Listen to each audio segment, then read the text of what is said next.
చక్రపాణి గారు మీరు చెప్పండి. ఇప్పుడు మీరు గూడా నాకు గూడా మీరు చాలా బాగా తెలుసు. అదే జర్నలిస్ట్ కమాండ్ నుంచి వచ్చిన వాళ్ళే. ఆ కమ్యూనిటీ నుంచి వచ్చిన వాళ్ళు కాబట్టి మీకు కూడా సమాజం మీద ఒక నటుడుగా కంటే కూడా అవగాహన ఉండిందనేది నేను నమ్ముతున్నాను. మీరు ఈ సినిమాలో క్యారెక్టర్ పరంగా ఫస్ట్ మాట్లాడతాను. మీరు ఒక కూతురు మెయిన్ మీరే ఇంకా. ఇక్కడ దేనికంటే ఇక్కడ మెయిన్ విక్టిమో లేకపోతే హీరోనో 2 మీరే ఉండాలి. ఆ అమ్మాయి హీరో అయ్యున్నది. ఆ క్యారెక్టర్ పాయింట్ ఆఫ్ వ్యూలో. ఇంకా తర్వాత మేజర్ రోల్ మీదే అయ్యుండాలి నా లెక్క ప్రకారం. ఇప్పుడు మీరు ఎలా ఫీల్ అయ్యారు ఆ సినిమా చేస్తున్నప్పుడు? చేస్తున్న క్రమంలో చాలా ఒక ఐ ఓపెనర్ ఈ సినిమా నాకు.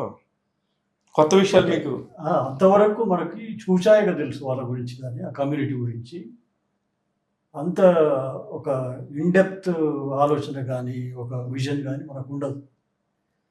సో ఇది ఈ సినిమా చేశాక ఏంటంటే ఇంతమందితో కలిసి చేయడం, అప్పుడు మనకేంటంటే ఇంకా పెరుగుతుంది ఒక జిజ్ఞాస అనేది స్టార్ట్ అవుతుంది. కరెక్ట్.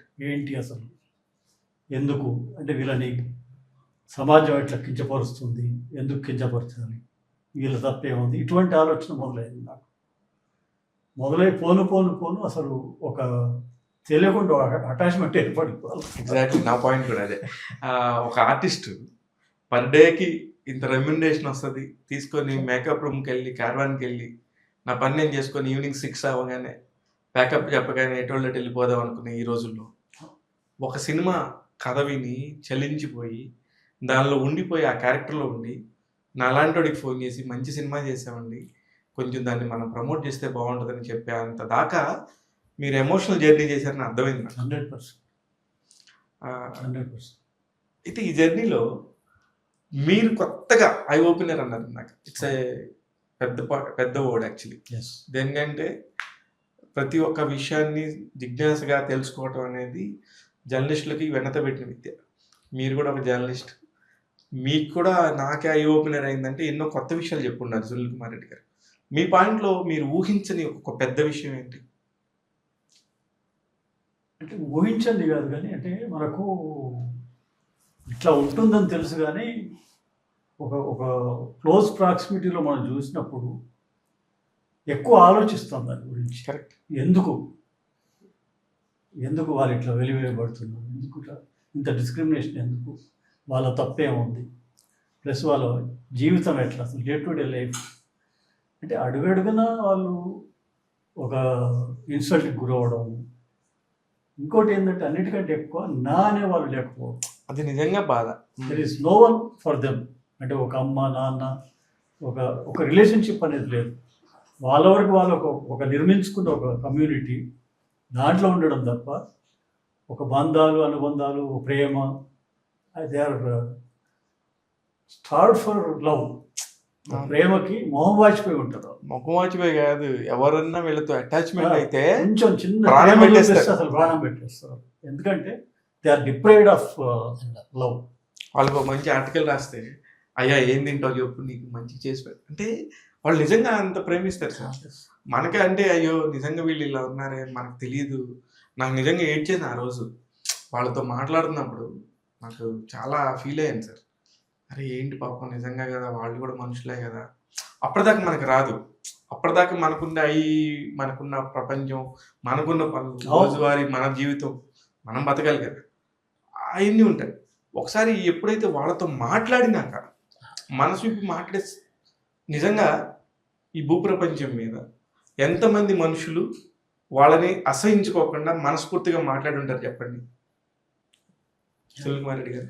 సార్ నేను యాక్చువల్లీ చక్రపాణి గారి క్యారెక్టర్లో ఒక బ్యూటిఫుల్ ఆర్క్ ఒకటి నేను కోరుకున్న సమాజం సార్. ఒక డైలాగ్ ఒక లాస్ట్ దీంట్లో చెప్తారు, ఈ ట్రాఫిక్ సిగ్నల్లో అడుక్కుంటున్న ప్రతి ఒక్క ట్రాన్స్జెండర్ వెనక నాలాంటి ఒక పాపాత్ముడు ఉంటాడు. నేను మెడపట్టి గెంటేశాను కాబట్టే కదా వాళ్ళు అక్కడ ఉన్నారు అని. This is the seed problem ఫ్యామిలీలో. అంటే అమ్మా నాన్నే అసహించుకున్నప్పుడు నేను మీతో ఆ పోయం చెప్పినట్టు అన్నీ గొప్పే, కానీ విషయానికి వచ్చేసరికి అసహ్యం. పేరెంట్స్కే అసహ్యం వచ్చినప్పుడు అంటే అది ఓవరాల్ పాపం పేరెంట్స్లో కూడా ఏమిటంటే సమాజం చుట్టూ ఉండే సమాజం కోసం తను అంటారు, ఏ సమాజం కోసం అయితే నేను బయటకు తోసేసానో ఆ సమాజం ముందే నీకు క్షమాపణ చెప్పాలనుకుంటున్నానమ్మా అన్నది ఒక కంప్లీషన్ అండి ఆ Completion of theme line. Character theme line. ఇందులో ఈ అమ్మాయి కోర్టు కేసు ఫైట్ చేస్తూ ఉన్నప్పుడు నేను కూడా నీతో కోర్టుకు వస్తానమ్మా అన్నప్పుడు సార్ది ఒక బ్యూటిఫుల్ డైలాగ్ ఉంటుంది. ఈ అమ్మాయి ఉంటుంది, వద్దు నాన్న, నా కోసం నువ్వు మరొకసారి తలదించుకోవడం నాకు ఇష్టం లేదు అంట. ఆ, అంటే మొదటిసారి నీ పక్క నిలబడే ధైర్యం నాకు ఇప్పుడిప్పుడే వస్తుందమ్మా, నన్ను పిరికివాడిగా ఉండిపోనివ్వకు, లెట్ మీ కమ్ అంటాడు. ఒకసారి ఓపెన్ అవ్వడానికి ధైర్యం కావాలండి. కరెక్ట్. ఒకసారి ఓపెన్ అయిన తర్వాత ఎస్ నా కొడుకు కాదు నా కూతురు, సో వాట్, తను ఏమైతే నీకేంటి నా కూతురు అని చెప్పుకోగలిగితే ఇంకే ప్రాబ్లం ఉండదండి. ఎవరో కూడా ఒక రోజు అంటారు, 2 రోజులు అంటారు, తర్వాత okay it becomes normal. Big boss లో కొంతమంది ట్రాన్స్జెండర్స్ పార్టిసిపేట్ చేశారు. మీకు ఐడియా ఉందా? ప్రియాంక సింగ్ వాళ్ళు మీకు టచ్ లో ఉంటారండి? లేదు సార్, వాళ్ళ కమ్యూనిటీకి దూరంగా ఉంటారు, వాళ్ళు ఉండరు టచ్లో. ట్రాన్స్ఫర్స్ అంటే కమ్యూనిటీ అంటే ఎంతమంది ఉంటారు మీరు? అంటే హైదరాబాద్లో అంటే డిస్ట్రిక్ట్ని బట్టి అలా ఉంటారు ఎవరు. Okay okay. మీ అందరికి మరి ఫుడ్ ఎట్లా వస్తుందండి? ఇప్పుడు మాకు అనుకోండి, పొద్దున్న 9:30 ఆఫీస్కి వెళ్ళాలి, ఈవినింగ్ 6:30 దాకా జాబ్ చేయాలి. శాలరీ కంపెనీ ఎవరైతే బాస్ అయితే వాళ్ళు శాలరీ ఇస్తారు.